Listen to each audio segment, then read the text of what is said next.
ये यज्ञ हूँ आमर षष्ठ वार्षिकी विश्व शांति महायज्ञ प्रभु गुरु श्री नरेंद्र कुमार राजगुरु पुरी द्वारा कार्यक्रम चलुची। एथिरे 4 दिन धरी काली अंकुरारोपण थिला, लौड़ी खेल थिला एवं आमर आज कलश यात्रा जे कि आमर ये अंचल रे एपरी कलश यात्रा केबे भी देखि नथिबे। यह गुरु श्री राजगुरु नरेंद्र कुमार राजगुरु संपूर्ण दायित्व नहीं ये पूजा करुछंती। आज राति माताणी भजन संध्या तरफ भजन परिवेषण करा जिवो।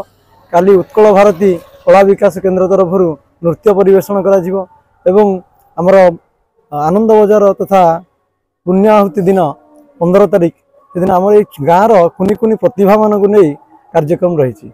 यही ग्राम रे ये गोटे स्वतंत्र पूजा किछि पूजा अच्छी जो पूजा लक्ष लक्ष टका खर्च कले काली सकाळ किछि रुहे ना।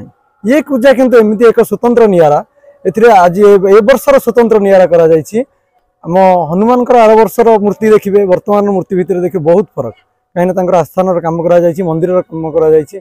ए वर्षर राधा गोविंद मंदिर मध्य सेहीपरि राधा गोविंद मंदिर प्रांगण देखिए भीतर कारुकार्य अत्यंत मनोरमा जहाँकि आम गाँव जड़े भल विश्वकर्मा कहले अत्युक्ति हे ना। महादेव भाई द्वारा बिना पारिश्रमिक एमती कौन ग्राम आज भी जो पूजा चली कौन पारिश्रमिक आम 1 टंका खर्च करना। यही गाँव कलर वाला आम बापी इलेक्ट्रोनिक्स नाम अनुआ भाई एवं महादेव भाई द्वारा एत सुंदर भाव में कारुकार्य कर आस्थान देखिले चिंता करें ना जे यही गाँव पिला माने एमती किछि करि परिबे। आ गाँव वर्षर प्रथम ये रही आमर राधा गोविंदर मूर्ति ग्रानाइट करा जायछि। राधांकर मूर्ति पितल विग्रह करा जायछि। आपण से मूर्ति की देखिले विश्वास करि परिबेनी जे एते वेट हेतिबो आमे जणे उठाइबा मध्ये ता कष्ट साध्य। तेणु आमर नवग्रह आम गाँव मथिरे नथिले आमर नवग्रह भी ए वर्ष स्थापन करा जायछि। तोरण लक्ष्मी स्थापन करा जिवो एवं जय विजय मध्ये स्थापन करा जिवो। एवं आमे ए जो पूजा होछि ए स्वतंत्र कपासीर ग्रामवासी समस्त सहयोग करा जाय। एथिरे कोनोसी गवर्नमेंट फंड लागि नै कि कौन गवर्नमेंट पाखक आम कौन साहाय्य जाइना।